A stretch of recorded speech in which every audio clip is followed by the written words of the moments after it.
Hello दोस्तों, कैसे हैं आप सभी। उम्मीद करते हैं आप सभी बढ़िया होंगे। दोस्तों, आपकी स्टडी कैसी चल रही है उसके लिए मैं बहुत ही कुछ इम्पोर्टेंट क्वेश्चन लेकर आया हूं। तो दोस्तों, ये क्वेश्चन पढ़िए और अपना लेवल चेक करके देखिए कि आप कितना पढ़ पा रहे हैं। ठीक है दोस्तों, तो हम स्टार्ट करते हैं। हमारा पहला क्वेश्चन, राष्ट्रकूट वंश की स्थापना किसने की। तो ये दोस्तों राष्ट्रकूट वंश की जो स्थापना है दंती दुर्ग ने की थी। ठीक है दोस्तों, राष्ट्रकूट वंश की जो स्थापना है ये दंती दुर्ग ने की थी। ठीक है दोस्तों, फैक्ट पढ़ लेते हैं। राष्ट्रकूट वंश की स्थापना दंती दुर्ग ने की थी और इसकी स्थापना कब की थी? 8वीं सदी में। ठीक है दोस्तों, दंती दुर्ग ने की थी और इस कब की थी? तो ये 8वीं सदी में की थी। ठीक है दोस्तों, नेक्स्ट क्वेश्चन देखेंगे हम। सेन वंश की स्थापना किसने की। तो दोस्तों, सेन वंश की जो स्थापना है हेमंत सेन ने की थी। ठीक है दोस्तों, जो सेन वंश की स्थापना है ये किसने की थी? तो ये हेमंत सेन ने सेन वंश की स्थापना की थी। ठीक है दोस्तों, फैक्ट पढ़ेंगे। सेन वंश बंगाल का एक राजवंश था। ठीक है दोस्तों, सेन वंश बंगाल का एक राजवंश था।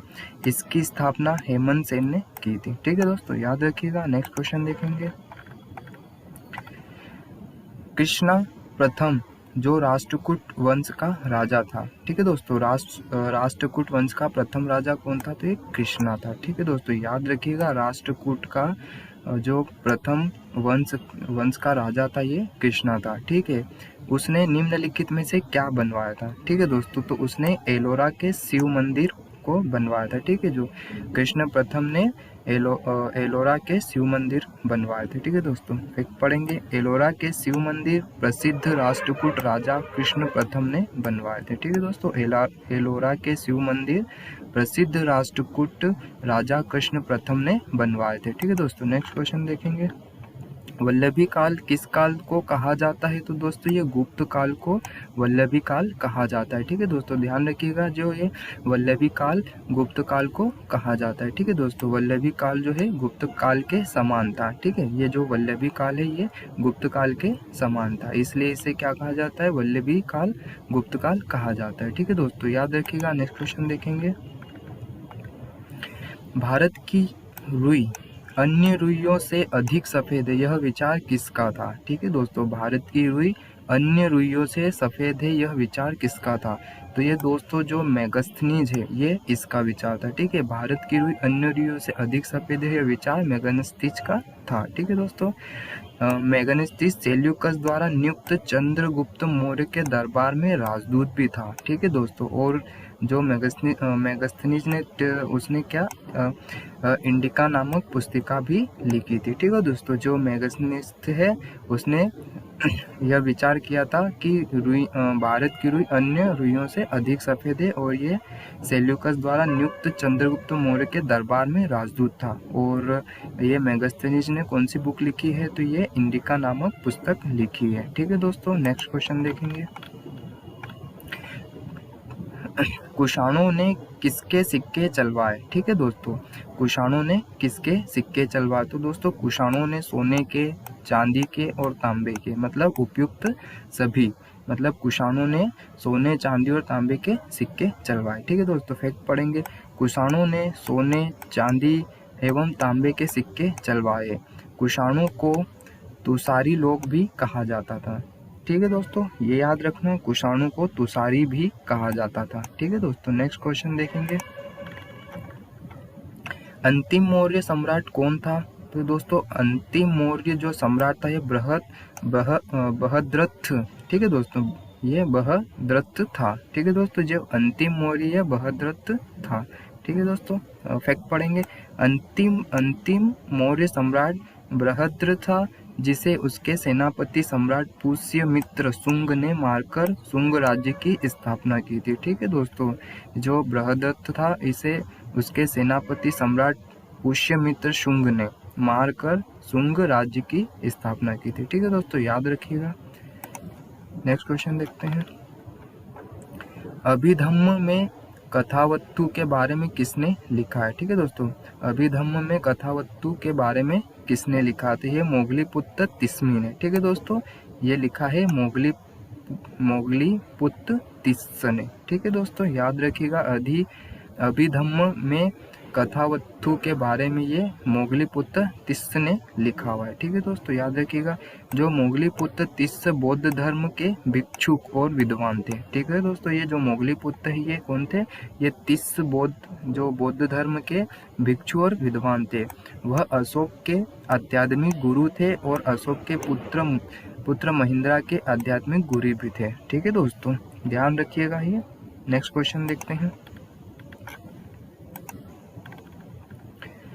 किस यज्ञ में वैदिक काल में सूरा का प्रयोग किया जाता था। ठीक है दोस्तों, किस यज्ञ में वैदिक काल में सूरा का प्रयोग किया जाता, तो ये दोस्तों सोत्रामणि। ठीक है दोस्तों, ये सोत्रामणि का प्रयोग किया जाता था। ठीक है, सोत्रामणि यज्ञ में वैदिक काल में सूरा का प्रयोग किया जाता था। ठीक है दोस्तों, फैक्ट पढ़ेंगे, वैदिक काल में सोत्रामणि यज्ञ में सूरा का प्रयोग किया जाता था। ठीक है दोस्तों, याद रखिएगा। नेक्स्ट क्वेश्चन है हमारा, 10 राजाओं का युद्ध किस नदी के किनारे हुआ था, तो ये पुरुषनी। ठीक है दोस्तों, ये 10 राजाओं का युद्ध जो है पुरुषनी नदी के किनारे हुआ था। ठीक है, फैक्ट पढ़ेंगे, 10 राजाओं का युद्ध पुरुषनी नदी के किनारे हुआ। इसमें भारत जन के राजा सुदास ने 10 राजाओं के संघ को हराया था। ठीक है, इसमें जो भारत जन के राजा सुदास थे उन्होंने 10 राजाओं के संघ को हराया था। ठीक है दोस्तों, नेक्स्ट क्वेश्चन देखते हैं। सोमपुरी विश्वविद्यालय की स्थापना किसने की, तो ये सोमपुरी विश्वविद्यालय की जो स्थापना की ये धर्मपाल ने की थी। ठीक है दोस्तों, जो सोमपुरी विश्वविद्यालय की स्थापना ये धर्मपाल ने की थी। फैक्ट पढ़ेंगे, सोमपुरी विश्वविद्यालय की स्थापना बंगाल के पालवंशी राजा धर्मपाल ने की थी। ठीक है दोस्तों, ये बंगाल के पालवंशी राजा धर्मपाल ने की थी। नेक्स्ट क्वेश्चन देखेंगे, रामपाल ने किस विश्वविद्यालय की स्थापना की थी। ठीक है दोस्तों, रामपाल ने किस विश्वविद्यालय की स्थापना की, तो ये जगदल। ठीक है दोस्तों, याद रखिएगा, रामपाल ने जगदल विश्वविद्यालय की स्थापना की थी। ठीक है दोस्तों, जगदल विश्वविद्यालय की स्थापना रामपाल ने की थी। ठीक है दोस्तों, याद रखिएगा। नेक्स्ट क्वेश्चन देखेंगे, गौतम बुद्ध की माँ महामाया किस वंश से थी, तो ये दोस्तों कोलीय।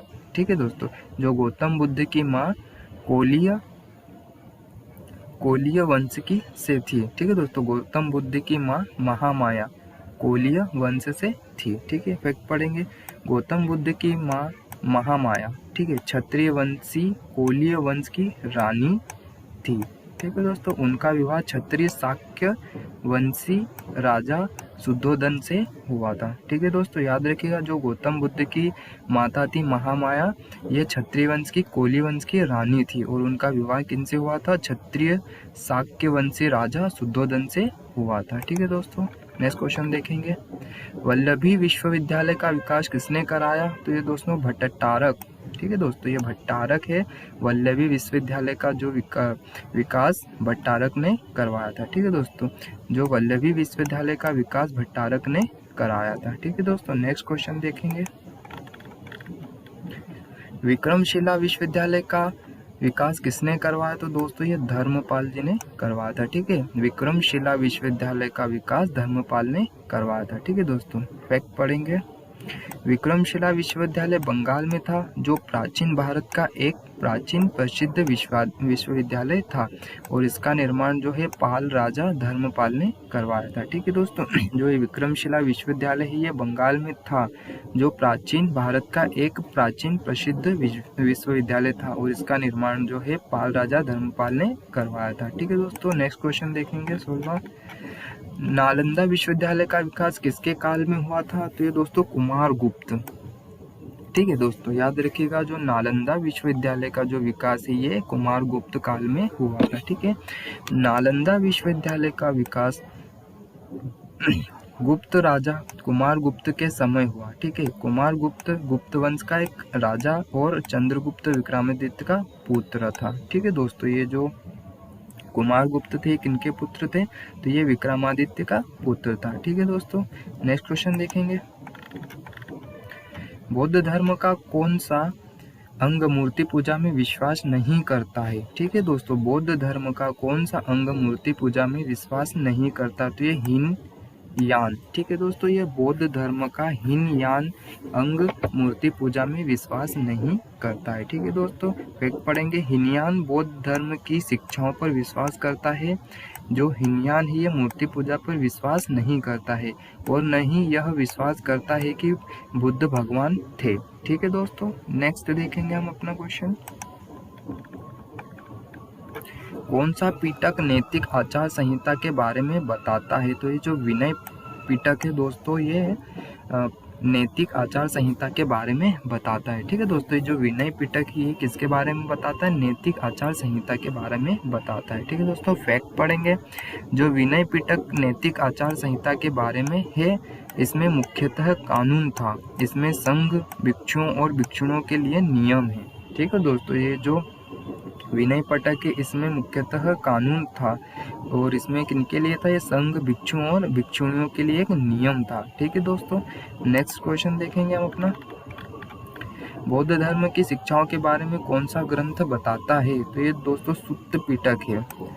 ठीक है दोस्तों, ये सुत्त पिटक है जो बौद्ध धर्म की शिक्षाओं के बारे में ग्रंथ बताता है। ठीक है दोस्तों, ये सुत्त पिटक है। नेक्स्ट क्वेश्चन देखेंगे अपना। बौद्ध धर्म के महायान पंथ का विकास किसके काल में हुआ? बौद्ध धर्म के महायान पंथ का विकास किसके काल में हुआ? तो ये कनिष्क के काल में हुआ था। ठीक है दोस्तों, जो बौद्ध धर्म के महायान पंथ का विकास जो है कनिष्क के काल में हुआ था। फैक्ट पढ़ेंगे दोस्तों। जो महायान पंथ बौद्ध धर्म का एक पंथ था। ठीक है दोस्तों, ये जो महायान पंथ है ये बौद्ध धर्म का एक पंथ था और इसका विकास कनिष्क के समय हुआ। ठीक है दोस्तों, और असंग ने इसकी शुरुआत की थी। और दोस्तों इसकी जो शुरुआत की थी ये किसने की थी? असंग ने शुरुआत की थी। ठीक है दोस्तों मेरा वीडियो कैसा लग रहा है आपको? लाइक और कमेंट करके ज़रूर बताना और कृपया चैनल को प्लीज़ सब्सक्राइब जरूर कर दे और बेल आइकन को प्रेस कर दे ताकि मेरा अगला वीडियो आपको आसानी से मिल जाए। ठीक है दोस्तों, कमेंट करके ज़रूर मुझे बताना कि ये मेरा वीडियो आपको कैसा लगा और सब्सक्राइब जरूर कर दे मेरे चैनल को। ठीक है दोस्तों, नेक्स्ट क्वेश्चन देखेंगे।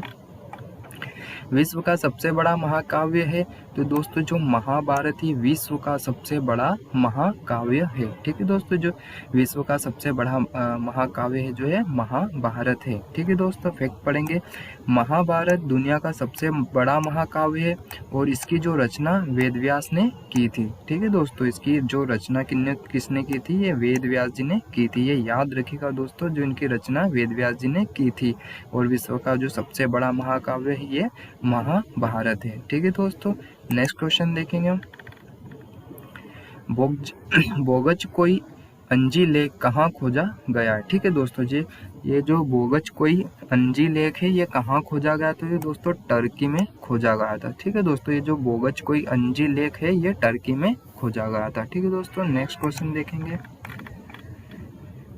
अष्टांग संग्रह की रचना किसने की थी? तो ये वांग भट्ट जी ने की थी। ठीक है दोस्तों, ये इसमें आप कंफ्यूज मत होना, ये वांग भट्ट ने अष्टांग संग्रह की खोजना की थी। आप बाण भट्ट मत करके आना। ठीक है दोस्तों, यहाँ पर अष्टांग संग्रह की जो रचना की थी ये वांग भट्ट जी ने की थी। ठीक है दोस्तों, फैक्ट पढ़ेंगे।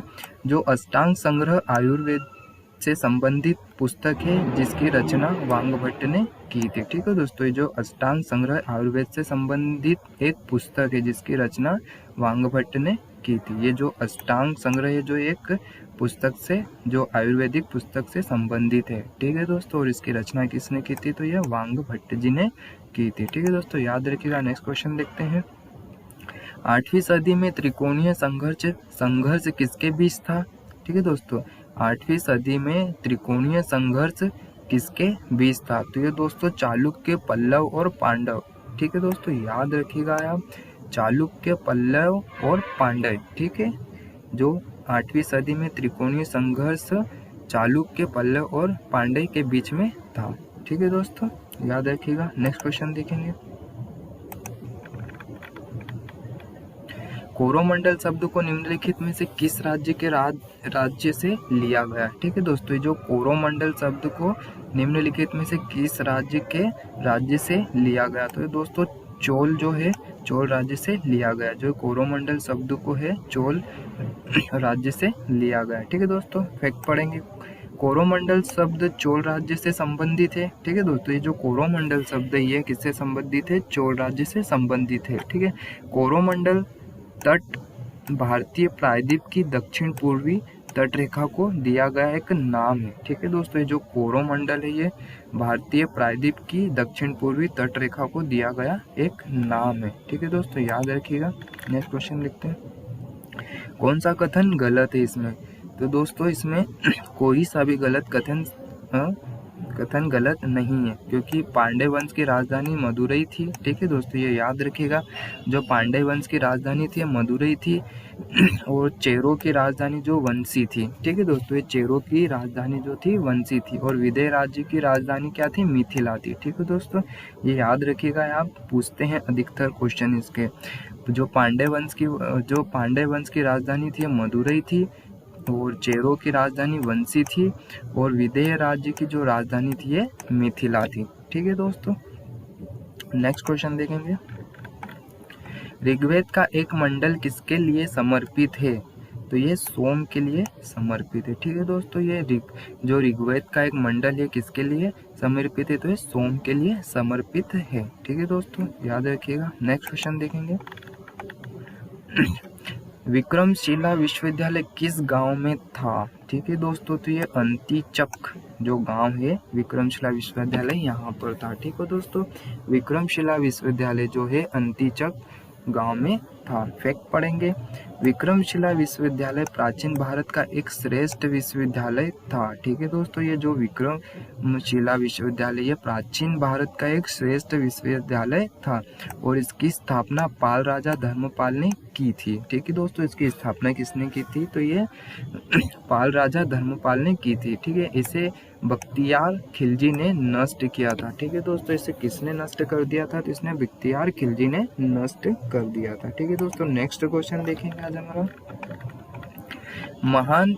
महायान बौद्ध धर्म ग्रंथों में भविष्य बोध किसे कहा गया है? ठीक है दोस्तों, तो ये मैत्रेय को कहा गया हुआ है। ठीक है दोस्तों, महायान बौद्ध धर्म ग्रंथों में भविष्य बोध ये मैत्रेय को कहा गया है। ठीक है दोस्तों, फैक्ट पढ़ेंगे, बौद्ध धर्म के महायान पंथ की पुस्तकों में भविष्य में शाक्य मुनि बौद्ध के उत्तराधिकारी मैत्रेय को बताया गया है। ठीक है दोस्तों, ये कहाँ के उत्तराधिकारी थे? तो शाक्य मुनि बौद्ध के उत्तराधिकारी थे।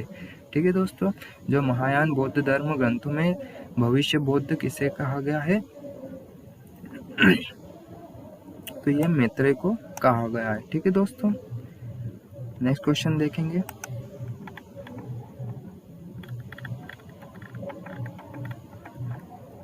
ठीक है दोस्तों, ये आज का हमारा लास्ट क्वेश्चन है। तो आपको कैसा लग रहा है दोस्तों ये वीडियो? मुझे कमेंट करके ज़रूर बताइएगा दोस्तों, और आपका कुछ ऐसा लग रहा हो कि आपको कुछ क्वेश्चन मिल ना रहा तो आप मुझे कमेंट करके ज़रूर बताइएगा, ताकि मैं आपको वीडियो बना के आपको आप तक पहुंचा सकूं। और दोस्तों चैनल को सब्सक्राइब ज़रूर कर देना, बेल आइकन प्रेस कर देना, ताकि मेरा अगला वीडियो आपको आसानी से मिलता रहे। ठीक है दोस्तों, लाइक कमेंट ज़रूर करना। तो ठीक है दोस्तों, हमारा आज का लास्ट क्वेश्चन देखते हैं, किन दो वंशों ने राष्ट्रकूटों के साथ उत्तर भारत का राज्य संभाला? ठीक है दोस्तों, किन दो वंशों ने राष्ट्रकूटों के साथ उत्तर भारत का राज्य संभाला? तो ये दोस्तों जो प्रतिहार और जो पोल थे, ठीक है दोस्तों, जो प्रतिहार और पोल थे, इन दो वंशों ने राष्ट्रकूटों के साथ उत्तर भारत का राज्य संभाला था। ठीक है दोस्तों, और ये 8वीं सदी के राजपूत काल में भारत में 3 वंश प्रमुख थे, जो उत्तर भारत में गुर्जर प्रतिहार, बंगाल में पाल वंश तथा दक्कन में राष्ट्रकूट वंश था। ठीक है दोस्तों, 8वीं सदी के राजपूत काल में भारत में 3 वंश प्रमुख थे। ठीक है, 8वीं सदी में जो ये 3 वंश प्रमुख थे, जो उत्तर भारत में गुर्जर प्रतिहार, बंगाल में पाल वंश और तथा दक्कन में राष्ट्रकूट वंश था। ठीक है दोस्तों, ये जो प्रतिहार और पोल थे, ये दो वंशों ने राष्ट्रकूट के साथ उत्तर भारत का राज्य संभाला था। ठीक है दोस्तों, ये हमारे 30 क्वेश्चन थे दोस्तों।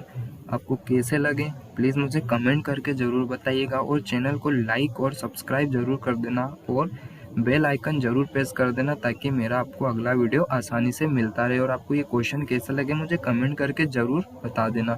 और आपकी कुछ ऐसा लग रहा हो कि जो आपको क्वेश्चन नहीं मिल पा रहे हों तो आप मुझे कमेंट करके ज़रूर बताइएगा ताकि मैं आप उस पर वीडियो बनाकर आपको पहुंचा सकूं। ठीक है दोस्तों, तो देखने के लिए धन्यवाद। ओके दोस्तों, थैंक यू।